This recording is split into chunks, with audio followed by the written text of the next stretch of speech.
All right, we're on to Necrobinder rares. Starting with what is a fun card. Banshee's Cry is a 6 energy attack that deals 33 damage to all enemies. But it costs 2 energy less per ethereal card you played throughout the whole combat. This card's nuts. It is extremely easy to reduce this cost to 0. And then a 0 energy, deal 33 to all. Playing ethereal cards happens incidentally. Sometimes you can't play this in the first go-around of your deck, but I guess you do need 3 ethereal cards. But that's not too hard to come by, and it's worth it if you have this. Like, you will pick up any ethereal cards once you have this, and you can still play it on 2, sometimes 4. But once you get this costing 0, then it can start doing nuts things, like being able to be copied, getting it back from your graveyard, casting it multiple times in a turn. 33 is so much damage. This does not need to be this powerful, but it is, and it goes where it belongs. Oh, and when it upgrades, it goes to 39 damage because it needs to deal more damage. Call of the Void is a 1 energy power. At the start of your turn, add a random card into your hand, and it gains ethereal. This is actually a really fun card design. I like this a lot. I don't think it's a card I played, but again, we're in the range of paying 1 energy to draw an extra card per turn, which is right about right. That's right where we want it to. And the nice thing is it does create a card, but it doesn't have that downside of filling your deck with garbage, because if you don't play it, the card exhausts itself by being ethereal, and you gain ethereal synergies. On an upgrade, this gets Innate, which is also pretty common for cards like this. This card's fine. It falls squarely right in the middle. There is nothing wrong with cards like Call of the Void, especially ones like this that have added synergy and less downside. Still, on average, an average card. Next on the list is Demesne, is the only way I can imagine to pronounce that. If you have any better ideas, let me know. Demesne is a 3 energy power with ethereal, but at the start of your turn, you gain an energy and draw an additional card. On an upgrade, this costs 2, which is really important because 3 is a lot to spend on this card. Well, actually, I take that back. 3 is an appropriate amount to spend on this effect. Combining both gaining energy and drawing a card into a single card that can cost 2 energy is really good. Ethereal is brutal on this card because you really want to play this.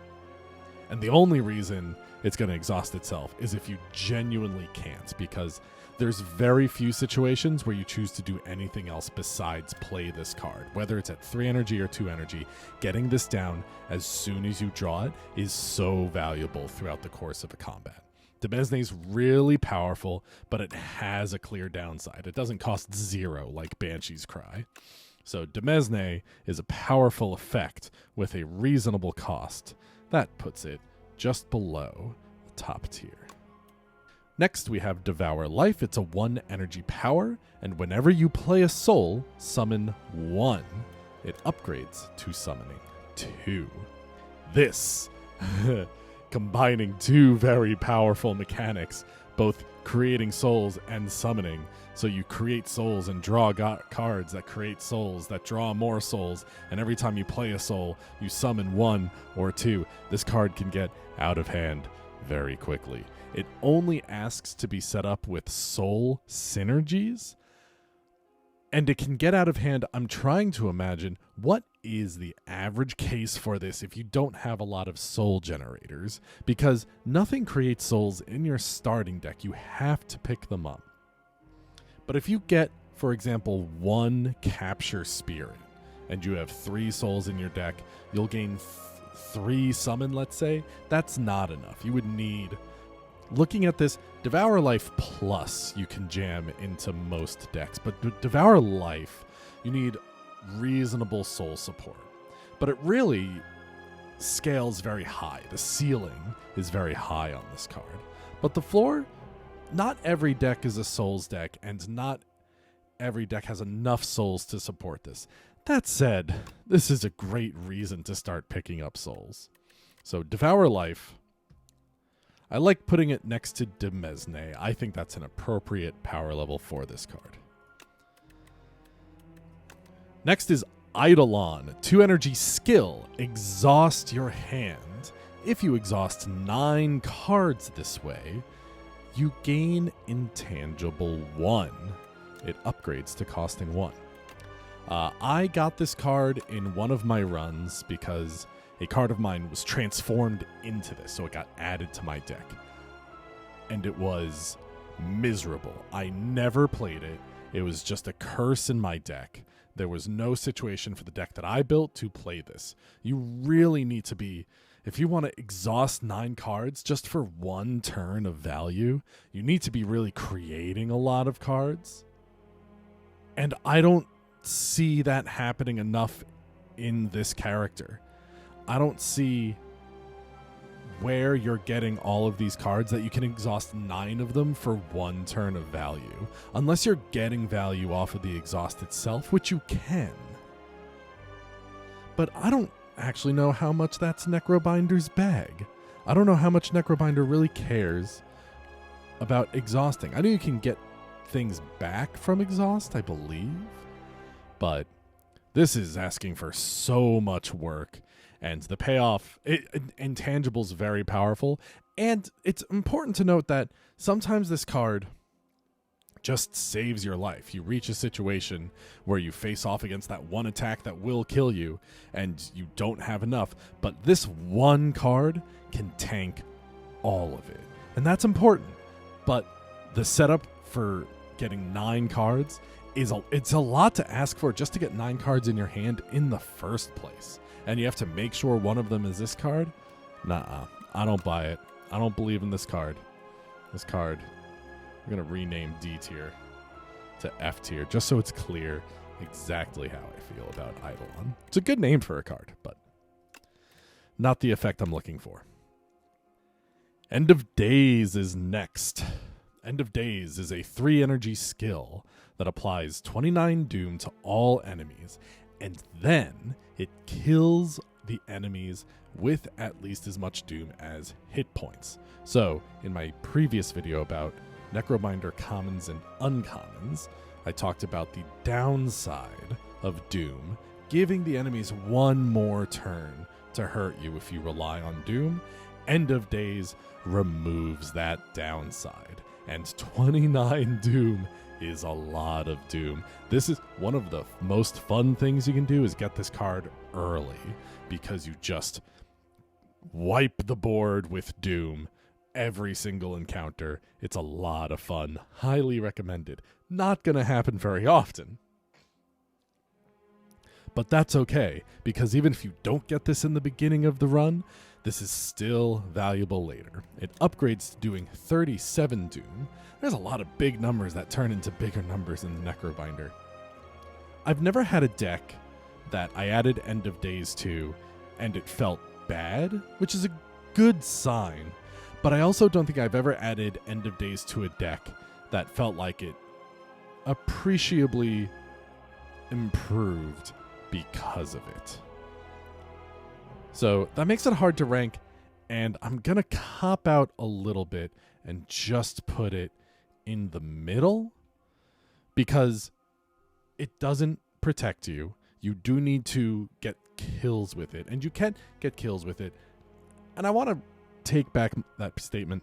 It does protect you in the sense that if you're about to get hit and the enemy's going to die from doom, instead you can end their turn by killing them with End of Days' second effect. So it does protect you in that sense on the last turn that they would have otherwise hit you.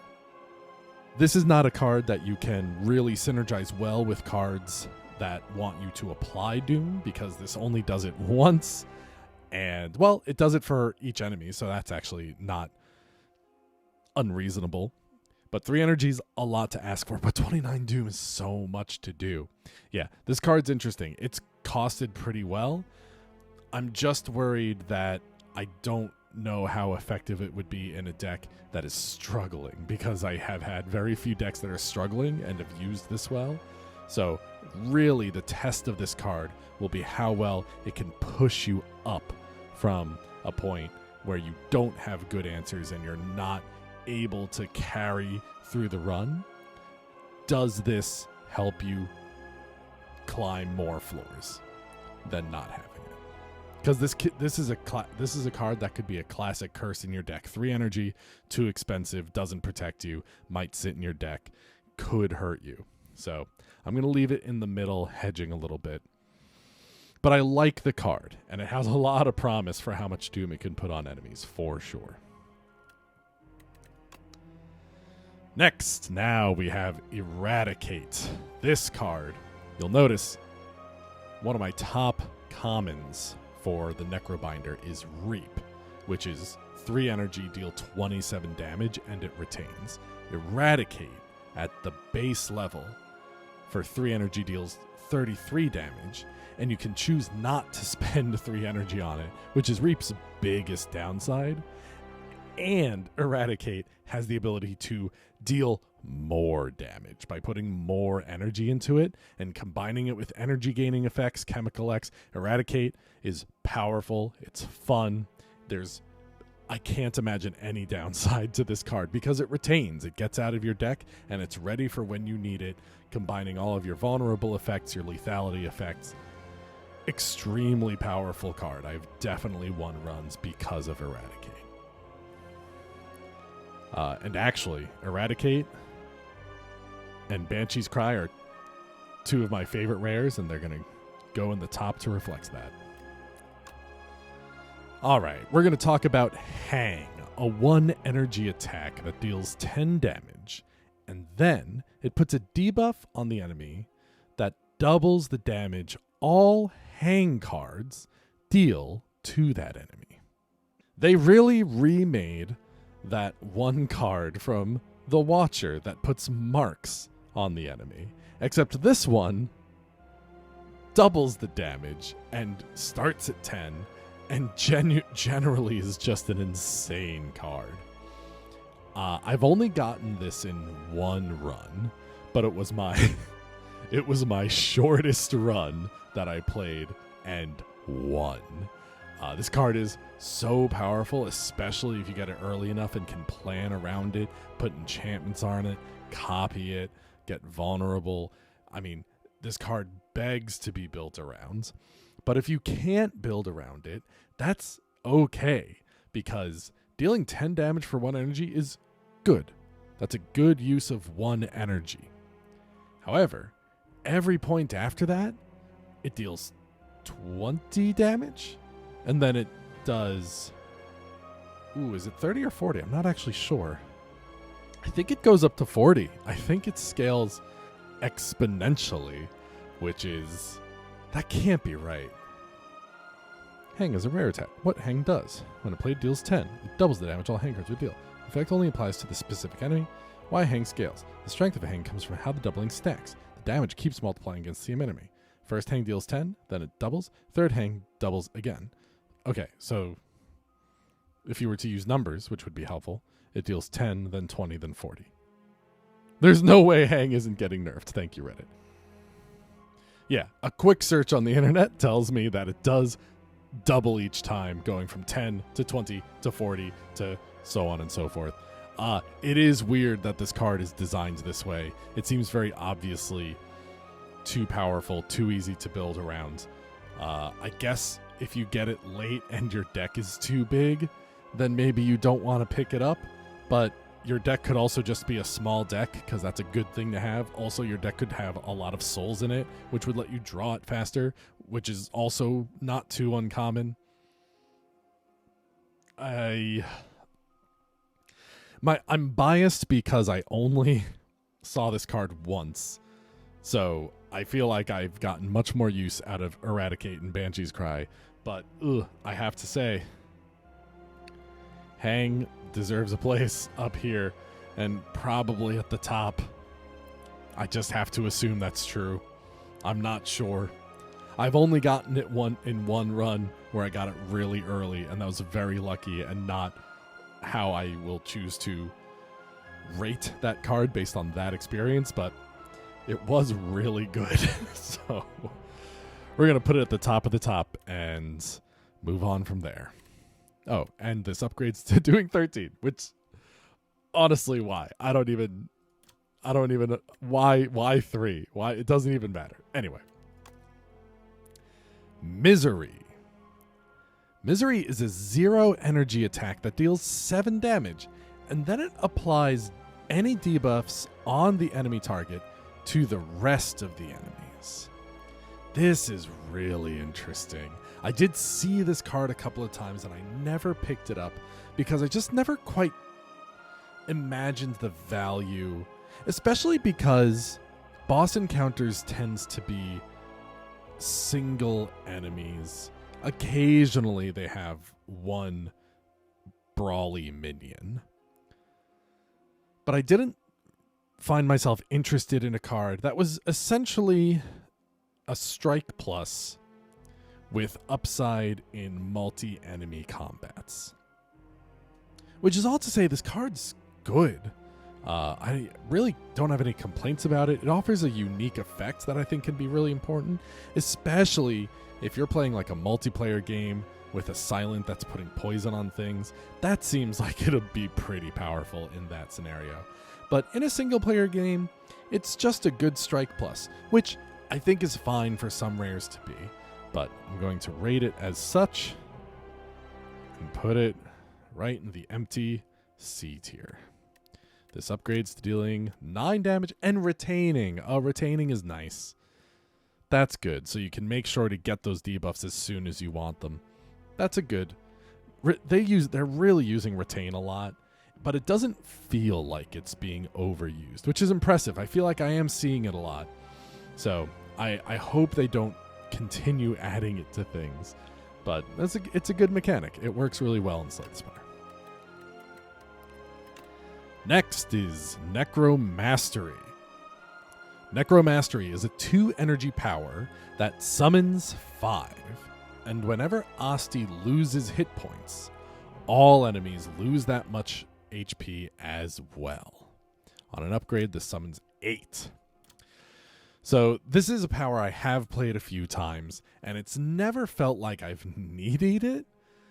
There's plenty of times where I'm blocking well enough that Asti doesn't take damage, but for the most part, this ended up in my decks where my summon has built up enough and my defensive strategy is really strong, and then occasionally I don't have the block and opponents just take occasional chip damage. It's AoE, which is really good, but I don't think this is a reliable AoE solution. But it is a good payoff if you're building up a lot of summon. And you can use it to deal damage intentionally. If you really have a lot of summon, you can just stop blocking, let enemies eat into your summon, but then they take that much damage as well. It's a really fun card. This is a really fun card. Summon 5 is a good amount for the energy. It's not quite on par with some other effects, but it's about where it should be. And this effect's really fun. I think it's really interesting to have this kind of revenge damage effect. But this isn't going to push your deck over the edge. I don't think it's a reliable strategy. And I don't think you can take this very early because it is a 2 energy power. It does protect you right away. It does give you summon 5, which is important. And I do like that about it. I think I'm going to put this in the middle tier. Do I put it? Ooh, I think I like End of Days more. And actually, I didn't really order the B tier here. End of Days is probably my favorite of these. And then the card draw is just too consistent. Reliable. I do really like Demesne. I think that's a good place for it in A tier. But Necro Mastery, fun card. Probably won't see any changes, but it'll get better, I imagine, as is in future balance changes when other things in Necrobinder's environment changes around it. Next is Neurosurge. This is a card I was thinking about a lot yesterday because for a 0 energy power, it does put Doom on you. 3 Doom per turn. However, when you play it, you gain 3 energy and draw 2 cards, which is kind of funny because the power aspect of this card is just the downside. It's only a power so it can put Doom on you every turn. Otherwise, its whole effect is basically a skill. Gain a bunch of energy, draw 2 cards, which is good. And otherwise, this card's not too impactful, except for the part where gaining 3 energy and drawing 2 cards is an incredible ability. You just have to make sure not to kill yourself. Luckily, gaining a bunch of energy and drawing 2 cards is a really good way to win fights. So usually, the Doom isn't an issue, but you do need to keep an eye out for it. I did come close a couple of times, but I will always play Neurosurge. It's such an easy card to play. It's so much value to get that much free energy and draw. All you have to do is win. It's not hard. You just have to win your fights. How hard can it be? I really like Neurosurge. Because it has a very obvious downside, I think I'll just put it at the bottom of top tier. And it does upgrade to giving 4 energy, which is honestly not a big upgrade, but perfectly fine. It guarantees you can play all the cards in your hands that you need to. Next is Oblivion, a 0 energy skill that says whenever you play a card the turn you play Oblivion, this applies 3 Doom to a target enemy. So when you play this, you choose an enemy, and then it has a debuff such that whenever you play a card that turn, the debuff goes away at the end of the turn, that enemy gets 3 Doom, and it upgrades to 4 Doom. This card is immensely powerful. This is a lot of Doom to be applying, especially when there are cards that say gain block every time you apply Doom. So gain block every time you play a card is what that's saying, and slowly murder your opponent. Oblivion is a great key to an engine in a Doom deck. And I would basically play Oblivion in any deck because I see it and I take it because it asks me to play cards and I have cards in my deck. Once I do take it, then I can keep an eye out for those Doom payoffs. But Oblivion is such an easy card to want to play. Because of that, I'm going to put it right above Neurosurge in the top tier. Really, really powerful payoff. Reanimate, 3 energy skill that summons 20 and then exhausts. It upgrades to summon 25. I'm really glad this doesn't summon 30 because that would be a lot. 20's already a lot. Just 3 energy to gain 20 block that doesn't go away at the end of the combat at the end of the turn is perfectly reasonable.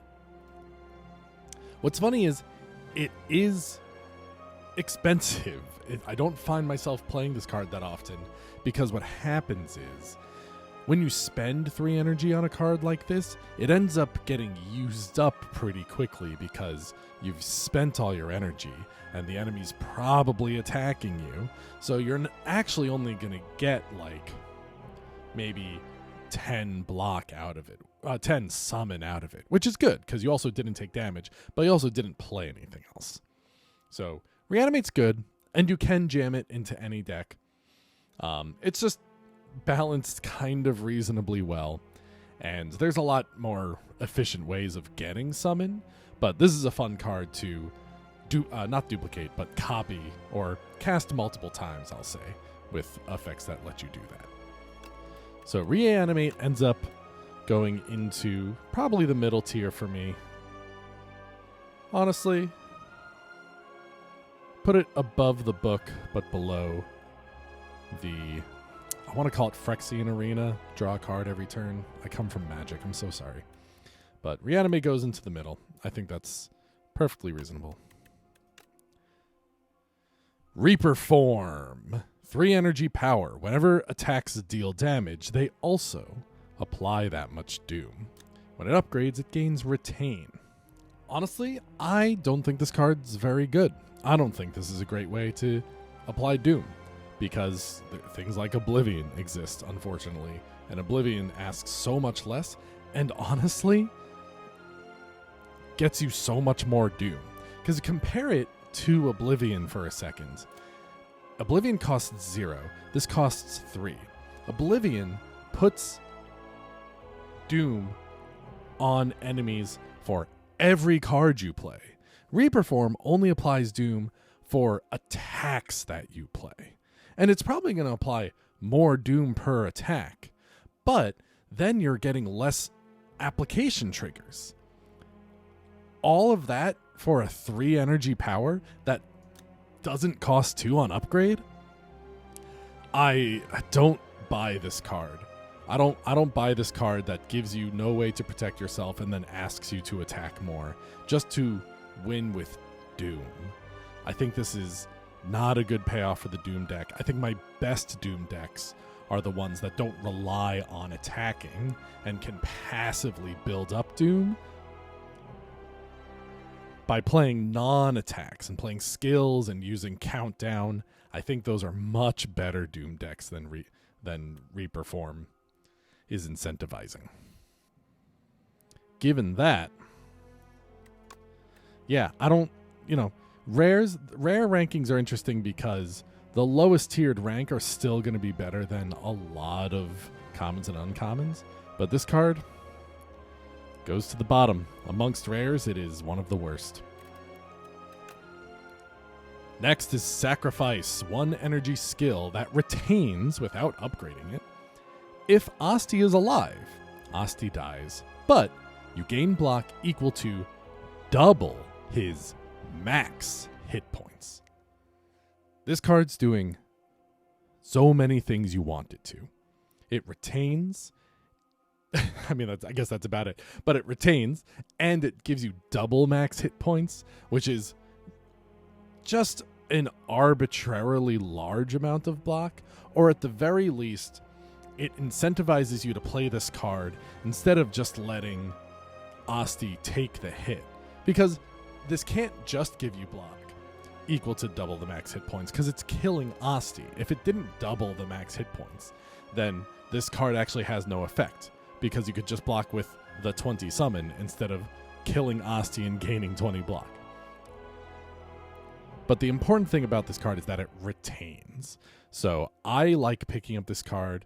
Most of my decks have an element of summon in it, so it's rare that I don't want this card. And I just let it sit in my hand until I hit that turn where the enemy suddenly pulls out a big attack, and Asti's 17 summon just isn't going to cut it. Instead, I can pay 1 energy, gain 34, and then I'm set. On an upgrade, this costs 0, which is, if I'm going to protect myself from big attack, I don't need to save 1 energy on a 1 energy card, but that's fine. I feel like I want this card to be rebalanced in some way. Honestly, it could cost 2 and upgrade to costing 1. I think the card would not even change in power level at all, so I think they should probably make that adjustment. But Sacrifice is a good card. It's nice to have a card that can save your life. It's not actually too powerful, and you don't need it in your decks, though, so I am going to put it, while it does serve a valuable role, it's not a necessary role, so I'm going to end up putting this, it's going to be at the top of B tier or the bottom of A tier. And yeah, I'm going to put it at the top of A tier because it's really good at what it does. It's just not necessary for every deck. You can't rely on, well, you can rely on it because it has Retain, but I think you don't need to necessarily use this to solve the problem it's solving. Because you can save the problem just by having hit points as well, by resting at a campsite. But it's nice to have. It's perfectly good. Next, we have Seance, a 0 energy skill with Ethereal. And Seance transforms a card in your draw pile into a soul. On an upgrade, it transforms it into a soul plus. This is a really interesting card. This is another card I really like the design of, where instead of exhausting cards, you can transform them into souls, which I guess because souls exhaust, it kind of exhausts the card. But you can get rid of status conditions and curses and poor cards that you want to get out of your deck. And if you don't want to play this, usually I feel like you don't want this to exhaust. It's a 0 energy skill that creates more card draw in your deck. So usually you want to keep this around. Play this, spend it on your worst attack in your deck. I think that's fine. This is a fun card. This card has niche cases, synergies with Ethereal and Souls. It fills a good role. That said, its impact isn't too great. It's just kind of always valuable a little bit. So I'm going to call that somewhere in the middle. And we're going to put it right below End of Days. I think that makes sense. End of Days, sort of the opposite. Always only has a big impact on the board, but might end up doing nothing unless it's ready for that big impact.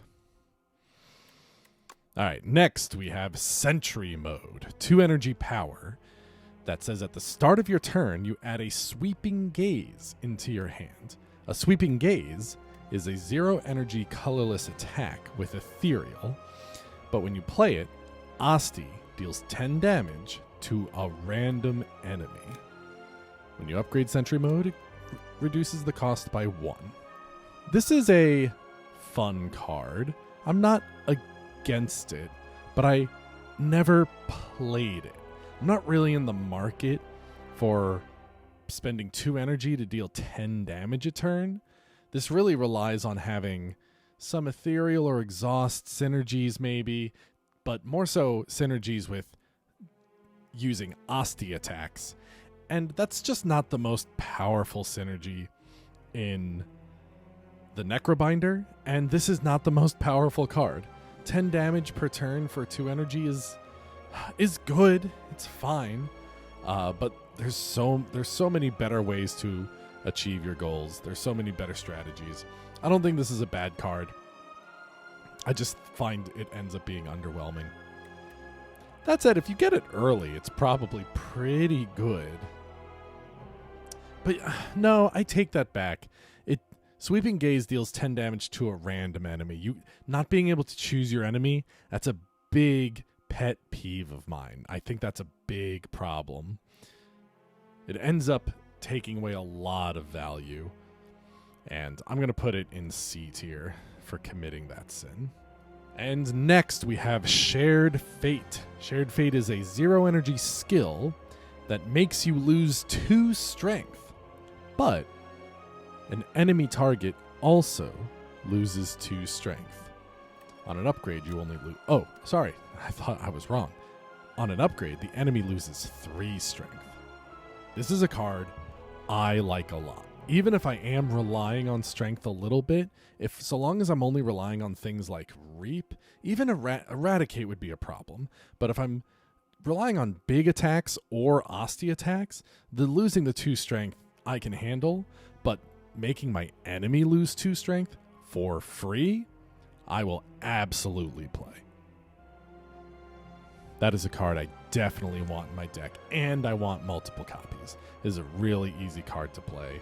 I'm just going to put this in top tier, at the bottom of top tier, because it's not the most impactful, but it asks for so little.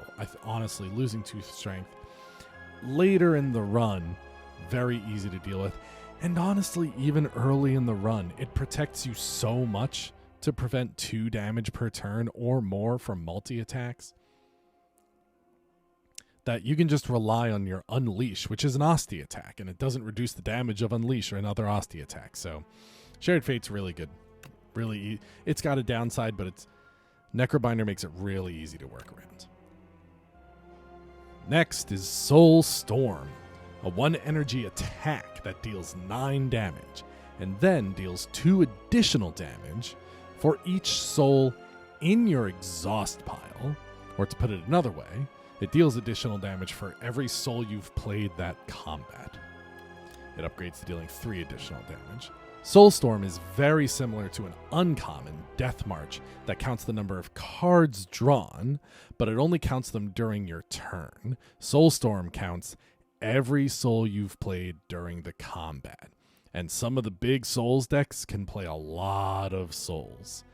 This is a really good payoff. It's really about the same value that you're going to get out of Death March, because the Souls decks that are playing a lot of souls can reliably play a lot of souls in any turn you need to, and Death March scales quicker, so it's a little bit less of a downside that it only counts the cards you play that turn. But Soulstorm is just a little bit easier. You don't have to worry about setting that up. So long as you've been cycling through your souls throughout the combat, Soulstorm will pay off no matter what.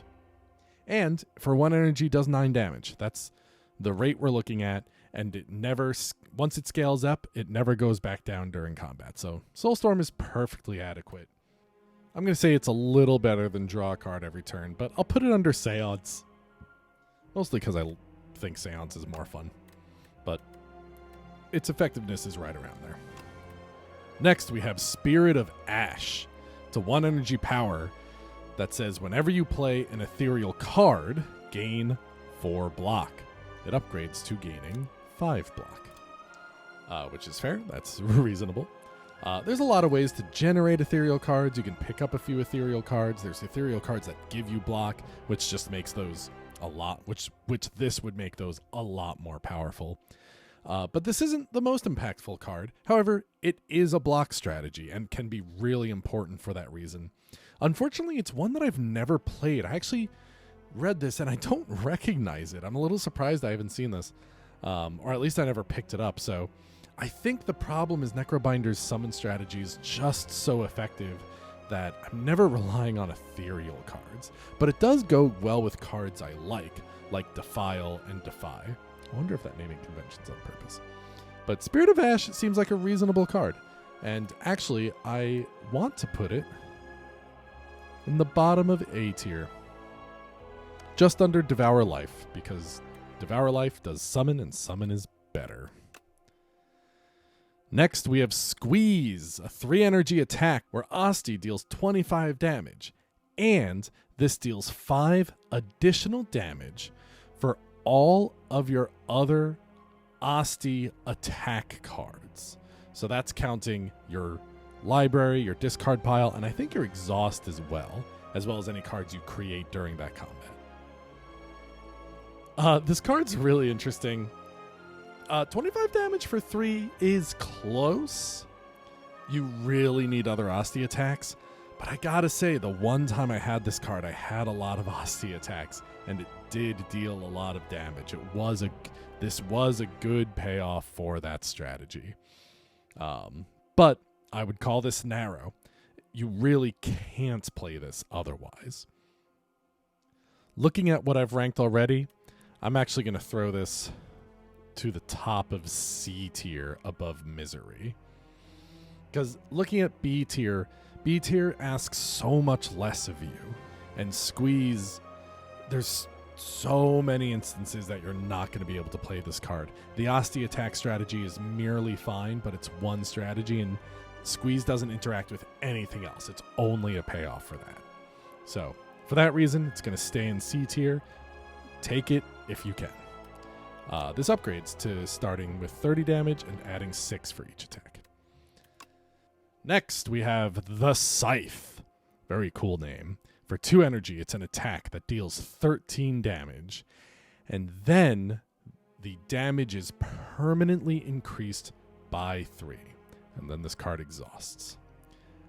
Upgrading this increases the permanent damage by 4. I like this effect. There are cards with similar effects like... Ooh, what's the block card in Defect? I forget what it's called. But I know Ironclad has Feed, which increases your max HP. I really like these effects. I'm almost surprised we haven't seen one for a damage card, although we kind of did in the Ironclad. There was a card that could be upgraded an infinite number of times. That's a fun strategy. But this is different. This counts the number of times it's played. And what this comes down to is 2 energy's too much. If you get this late, it's not worth playing because you don't have the opportunity to increase its damage. But if you get it early, it's worth it. You can build it up. 13 damage is a little bit less than I want it to, but it's fine. And once you use it once or twice, then we're starting to get to an okay place. But then it just keeps building and building and stacking. And it gets to a point where you can take down single enemy minions sometimes if you have multi-enemy combats. If there's something with like 50 hit points, vulnerable to Scythe, you've already dealt with one, and then you can spend the rest of your resources on the others. That said, I do think this might need a buff to actually live that dream, even if it's just improving the upgrade to increasing the damage by 5, having it do 2 more instead of 1. Because I've never played this card, I've never gotten it early, and that's the only situation where it's even usable. Which has me putting it very low, unfortunately, and I'm going to put it at the bottom of F tier.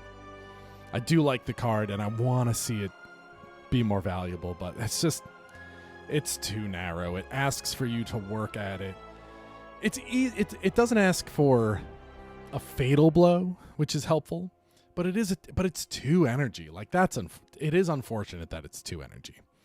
13 I do think 13 damage is the right place to start for it. It's just the damage increase I think needs to be higher. Although there's no way to fix if you get it late. It's just an unusable card. I think that's just the nature of this card, and some cards are going to have to be like that, but as it is, I have not found an opportunity to play it. Time's Up. Time's Up is a 2 energy attack that deals damage equal to the amount of doom on the enemy, and then this exhausts. This upgrades to Retaining, which is a fine upgrade. It's not that interesting. Could probably cost 1 and might be more interesting because then you could play it more often instead of just building up. But this card's good. At least it's good for a payoff in a Doom-heavy deck. But honestly, I haven't used this card ever. The only time I've come close to using it was in a multiplayer game where one of my teammates used it. But I've never been in a situation where I felt like, oh, this is the effect that I'm missing. I want to spend 2 energy just to kill an enemy a turn earlier, I guess. It's fine, it's good, but you need the Doom heavy deck, and most of my decks are Doom light, honestly, and focus on synergies that look at applying Doom and get value per instance where Doom is applied. This, where you just have to hold it until it's good, I'm not interested in. I'm not interested in a card that is necessarily a curse for a while. But it's okay. It's not as bad as others. But I will put it at the top of C tier, just above Squeeze. Very similar effects to Squeeze, and similar narrowness. Next, we have Transfigure. It's a 1 energy skill that adds replay to a card in your hand, but it costs an extra energy. On an upgrade, this does not exhaust. It does exhaust. What a weird upgrade. Not necessarily something you want to keep around and keep using. But that's fine. This card's a lot of fun. I really like this card. It gets you thinking about your cards in different ways. Like, oh, I want to play it on this power, but it's going to be harder to cast. But the payoff is really good. But you need to draw both these cards at the same time. So sometimes you just add replay to even a 2-cost card, because adding it to a 1-cost card doubles the energy cost. Adding it to a 2-cost card only increases it by 50%, but then you have to spend your whole turn's resources. And you spent an energy to add that effect to this. Like I said, I think this card's really fun, and I think it could use maybe a little bit of tweaking, but it's okay. I think the Necrobinder is going to get a big balance change, and then this isn't going to change much at all, but then we'll see how effective it is in that new environment. As it is now, this is fluff. This is, as I called it in the last video, really, it's just playing with your food. But I am going to put this at the top of F tier. It's not an F tier card, but it's such an unnecessary effect, and it does have a high cost. But it's so fun. I'm putting it in F tier, but I'm going to keep playing it. All right, last but not least, we have Undeath, a 0 energy skill that gains 7 block. It's a good amount for 0 energy. And this adds a copy of itself into your discard pile. Huh. This is an interesting effect because you don't really want to fill your deck with garbage, but 7 block for 0 energy is not garbage. I do end up really valuing upgrading this card. It only upgrades to 9, but if I'm gonna add more copies of it, I want to make sure I'm doubling something really good. I'll even really prioritize getting enchantments on this card. But Undeath is honestly good. It's not insane. It's hard to get a lot of that block all in one turn, but it's certainly really good with card draw, so you can go through your deck of Undeaths faster. It also costs 0, so you can play those very easily with card draw. And it's a great block card. It's very simple. It asks for nothing. It can help any deck. And the downside, adding a copy of it into your discard pile is really riding a line between upside and downside, but in a way that I think it's right. I think this is a really well-designed card, and it ends up genuinely being a valuable piece of a lot of my decks. If not the most important piece, it really does shore up your defense in a helpful way. And for that consistency, I'm actually going to put it all the way up in A tier, just below Devour Life. Its impact isn't as great as other cards, but it's so easy to play and works in any deck. I think it's a really well-designed card. And that's Necrobinder rares. That's all of them ranked, and there's a lot of good ones. Definitely a nice spread across the board, but the weight is definitely shifting on the higher side.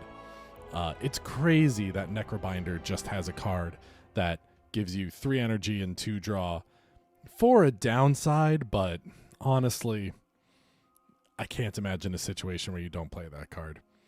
And, I mean, then you have the absurd cases like Hang, Eradicate, Banshee's Cry are just such effective tools. And I think it's good that the Necrobinder has good tools like that, but man, Hang especially is asking for nothing and giving you the world. And a lot of the weaker rares are even just narrow and really good in some archetypes, which the only fault there is the archetypes need better balancing. Right now, there's a lot of weight being put into summoning and souls, and if we can shift that power, these rankings are going to change a lot. So I'm excited to see a Necrobinder patch, but until then, this is what I recommend playing as Necrobinder, and I wish you best on your future runs.